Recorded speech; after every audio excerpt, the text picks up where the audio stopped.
Rasulullah SAW bersabda, tidak ditolak, tidak tertolak doa yang kita kumandangkan dan kita bacakan setelah adzan wal iqamah. Dan ini hadis diriwayatkan Abu Dawud, wa Tirmidzi, wa Nasa'i, wa Ibnu Sunni wa ghairuhum. Qala Tirmidzi haditsun hasanun sahih. Nah, jadi Nabi menerangkan bahwa tidak ditolak doa setelah adzan dan iqamah. Makanya apabila adzan dan iqamah, wa ma bainahuma baina adzan wal iqamah, panjatkan doa. Apapun yang kita mau, mintalah di sana, karena ini tempat yang tidak ditolak doa kita di antara keduanya. Dan nanti Nabi juga mengajarkan doa-doa apa yang harus dibaca. Wazada Tirmidzi fi riwayatihi fi kitab ad-da'wat min jami'ihi qalu famadza naqul ya Rasulullah. Ada sahabat yang nanya, ya Rasulullah, terus kita minta apa? Kan ini enggak ditolak doanya, terus apa yang kita minta yang lebih baik? Maka Rasulullah menerangkan, sallallahu afiyah fid dunya wal akhirah. Mintalah kepada Allah afiyah, yaitu kesehatan jasmani rohani kita di dunia maupun di akhirat. Keselamatan kita, kesehatan kita di dunia dan akhirat, mintalah itu. Makanya kita diajarkan ketika selesai adzan, maka yang pertama kita baca adalah doa yang diajarkan oleh Nabi SAW, yaitu Allahumma rabb hadhihi da'wati tammah sampai terakhir, wassalatul qa'imah ati sayyidina Muhammadan al-wasilah wal fadilah wa syarafa darajatal aliyata rafi'ah wa ba'athul maqam mahmudan alladhi wa'anta innaka la tukhlifu. Selanjutnya maka kita diajarkan awal, apabila ini memang mustajab doa, salafun salihun mengajarkan yang paling berhak mendapatkan doa istijabah dari kita adalah kita punya orang tua. Makanya diajarkan ketika selesai baca doa ini dilanjutkan dengan membaca Rabbighfirli wa liwalidayya sebanyak 5 kali. Rabbighfirli wa liwalidayya, Rabbighfirli wa liwalidayya, Rabbighfirli wa liwalidayya, Rabbighfirli wa liwalidayya, Rabbighfirli wa liwalidayya, warhamhuma kama rabbayani shaghira. Baru dilanjutkan Allahumma inna nas'aluka al-afwa wal afiyah wal mu'afata ad-daimah fid din wa dunya wal akhirah. Dan selalu doa kita diakhiri dengan salat. Wa sallallahu ala sayyidina Muhammadin wa ala alihi wa sahbihi wa sallam. Alhamdulillahirabbil alamin. Terus seperti itu. Ini adalah yang diajarkan oleh salafun salihun. Jadi jangan pernah lupa, apapun yang apabila kita mendapatkan doa istijabah, jangan lupa doakan kedua orang tua kita, karena mereka lah yang paling berhak mendapatkan bir dari kita, kebaikan dari kita. Jadi jangan pernah lupakan kedua orang tua. Antum alhamdulillah bisa masuk di sini, bisa belajar dengan nikmat, ya karena tidak lepas dari orang tua kita. Orang tua antum yang masukin di sini, orang tua antum yang nyari uang.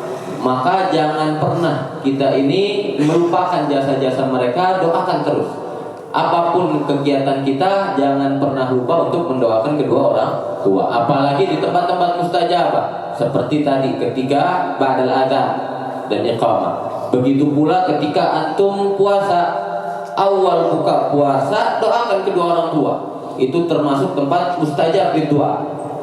Mustajab doa itu ketika antum makan, bukan makan semuanya, habis makan nasi kenyang baru doa, enggak. Jadi buka puasa pertama kali pakai tamar. Nah, setelah makan tamar, 1 tamar antum doa. Itu tempat mustajab di doa. Jangan lupa doakan, antum punya orang tua, antum punya guru. Ini 2 orang yang tidak boleh dilupakan dalam doa-doa kita. Nah, sallallahu alaihi fid dunya wal akhirah. Wa rawina an Abdullah bin Amr bin As radhiyallahu anhuma anna rajulan qala ya Rasulullah innal muadzinina yaftulunana.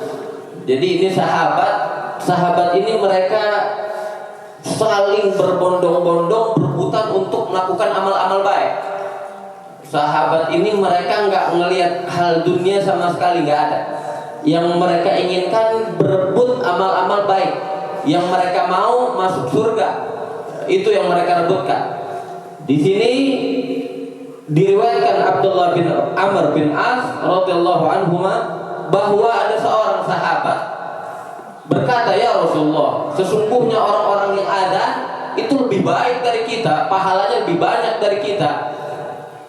Yaqtulunana faqala, akhirnya Rasulullah menjawab, faqala Rasulullah sallallahu alaihi wasallam, "Qul kama yaqulun." Maka katakanlah sebagaimana apa yang mereka katakan. Kalau ente pengen dapat pahala juga, maka katakan qul kama yaqulun, katakanlah sebagaimana mereka katakan. Qul kama yaqulun fa idzan tahaita fasal tu'ta. Dan setelah itu mintalah apapun, fa idzan tahaita, setelah selesai dari azan maka mintalah kepada Allah, maka permintaanmu akan Allah ijabah. Apa yang kita minta akan Allah berikan. Rawahu Abu Dawud wa lam yudha'ifhu, dan ini diriwayatkan oleh Abi Dawud dan hadis ini tidak didhaifkan. Wa rawaina fi Sunan Abi Dawud aydan di dalam Kitabul Jihad bi isnadin sahih an Sahal bin Sa'ad radhiyallahu anhu qala Rasulullah sallallahu alaihi wasallam, "Sintani la turaddani aw qallama turaddan." Di sini Rasulullah menerangkan ada dua perkara yang la turaddani, tidak akan ditolak. Atau ada riwayat yang lain mengatakan qallama turaddan, sedikit sekali Allah menolak doanya. Ada dua tempat yang mustajabud doa yang Allah kabulkan doa kita. Yang pertama ad-doa indan nida, doa ketika kita mendengar azan. An-nida di sini maksudnya azan. Inda maksudnya ba'da. Jadi banyak yang meriwayatkan inda di sini maksudnya adalah ba'da, selesai, setelah mendengar azan maka doalah setelah itu. Yang kedua indal ba's. Yang pertama gampang ketika dengar azan, doa gampang atau susah? Gampang. Yang kedua indal ba's. Ba's ini adalah harbun syadid, ketika lagi perang, lagi berkecambuknya perang, maka doa yang orang yang berdoa di sana maka doanya akan Allah ijabah. Hina yunjibu ba'duhum ba'dha, ketika mereka bertemu satu sama lain, ketika mereka menyerang satu sama lain, doa di sana. Kira-kira lebih gampang mana? Doa ketika perang atau sedang dengar azan? Maka doa. Dan di sini ulama menafsirkan, menarik. Kata ulama, kenapa Rasulullah menyandarkan antara azan, nida dengan peperangan? Apa kesamaannya? Kok bisa disamakan oleh Rasulullah SAW? Dua tempat ini tidak akan Allah tolak atau sedikit ditolak oleh Allah doa kalian. Yaitu para ulama menafsirkan bahwa ketika perang kita memerangi manusia, orang-orang yang kafir ada di depan kita, kita menghilangkan kefasikan yang ada. Begitu juga ketika mendengar nida, sebagaimana sebelumnya hadis telah diterangkan bahwa ketika sang muadzin sedang azan, maka namanya syaitan kabur terbirit-birit. Malah di riwayat tersebut terkentut-kentut saking takutnya mendengar azan. Jadi ketika peperangan itu melawan manusia yang menentang Allah, begitu juga ketika nida sang muadzin kita sedang melawan syaitan yang mana menentang Allah Subhanahu wa taala. Dan dibilang juga bahwa yang pertama hakikatnya lebih susah daripada yang kedua. Jadi yang pertama hakikatnya itu lebih susah daripada yang kedua. Yang kedua zahir kita berperang melawan manusia. Hadap kelihatannya ya susah, tapi sesungguhnya yang pertama itu lebih susah, yaitu melawan syaitan yang ada dalam diri kita. Karena peperangan lawan manusia ini nggak akan didapatkan kecuali setelah berkumpulnya mereka. Tapi syaitan ini lawan kita dari awal kita lahir sampai kita meninggal. Sampai kita ketika perang pun yang pertama harus kita lawan adalah syaitan yang ada dalam tubuh kita.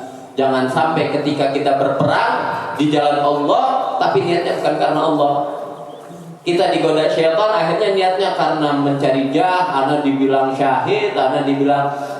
Jangan sampai ketika kita berperang pun pertama yang harus kita lawan adalah syaitan dalam tubuh kita, di diri kita, sehingga kita berperang lillahi ta'ala dan kita mendapatkan syahid dunia wal akhirah. Jangan sampai ketika kita berperang ya cuma dapat syahid dunia, syahidnya di dunia doang, orang lihat wah fulan syahid, tapi hatinya tidak syahid karena Allah. Wa a'udzubillah min dzalik.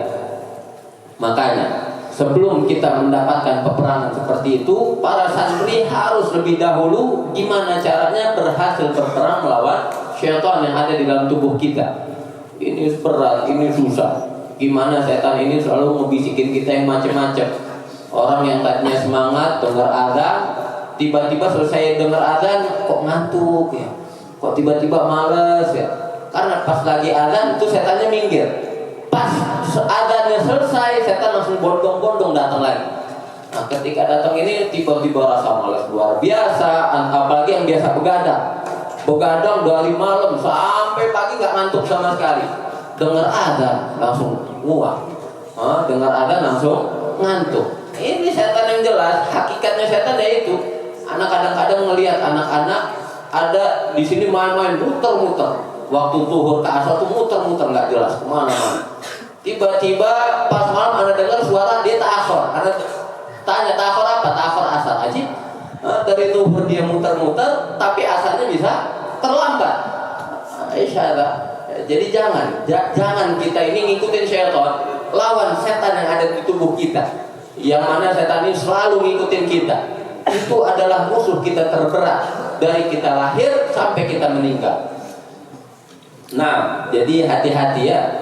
Pertama, sebelum kita keluar, gimana nanti kita di luar kita diajarkan berjihad dengan apa yang dilakukan oleh imam besar kita. Sebelum ke sana, mari kita benar-benar dulu bersihin kita punya hati, bersihkan kita punya niat, sehingga nanti ketika kita turun di lapangan, kita bisa membersihkan niat, bersihkan hati, sehingga tidak yang kita lakukan kecuali karena Allah Subhanahu wa Ta'ala.